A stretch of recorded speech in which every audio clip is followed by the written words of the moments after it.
Platform and my bio are contained in my low-budget flyer.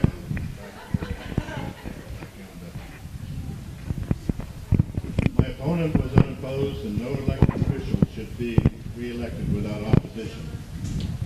I ran an ad offering to step aside for a candidate from any party.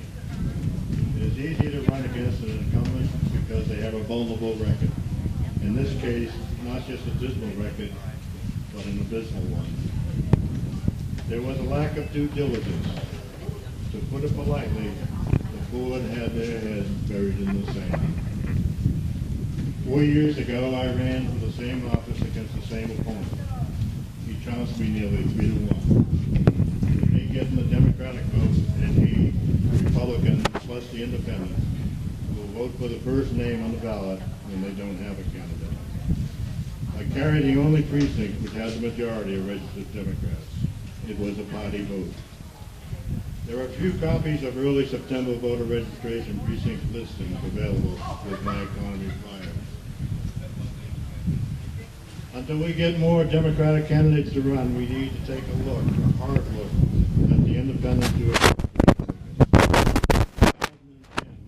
I know I voted for the two independents running against the two Republicans who were elected for terms through 2014. But I made maximum donations to their campaigns.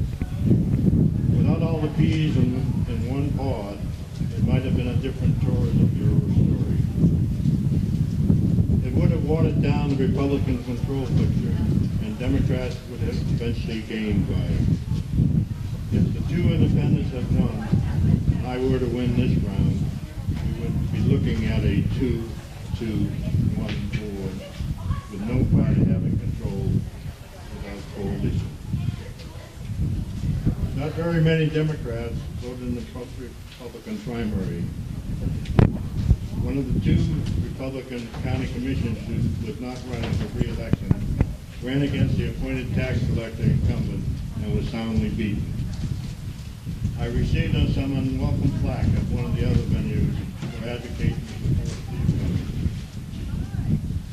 I had my rational reasons.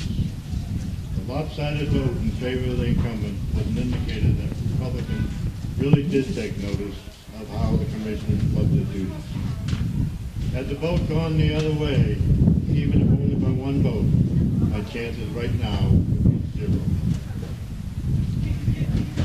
If my November opponent had a challenger, had a Republican challenger and run in the primary, he probably would have been beaten despite his backers. It remains to be seen whether or not they're willing to reject one of their own for a Democrat. To read the spot-off columns where some think it is Dems in the office who are the crooks, and some who think that it is some of the Democrats who changed their strike to be elected are now reverting back to the old Democrats again. There were a lot of former Democratic voters who changed their stripes too, who just might put their faith back in the old party.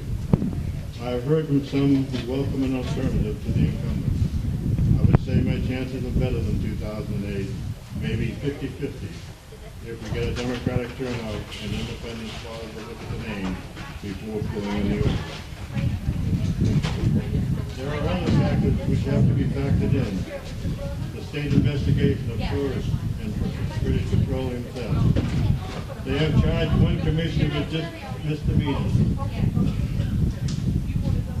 Marketing thousands with unlikely to be from the Democratic ranks. In any case, my winning or losing is small potatoes compared to the statewide national vote for the President, Senator Nelson, and Jim Bryan, where our votes do not go to waste, but are 26,000 that will be counted with the rest of the Florida millions. We had 2 elections where they could have more than made the difference. I'll see it all at the early polls. Thank you. Any questions?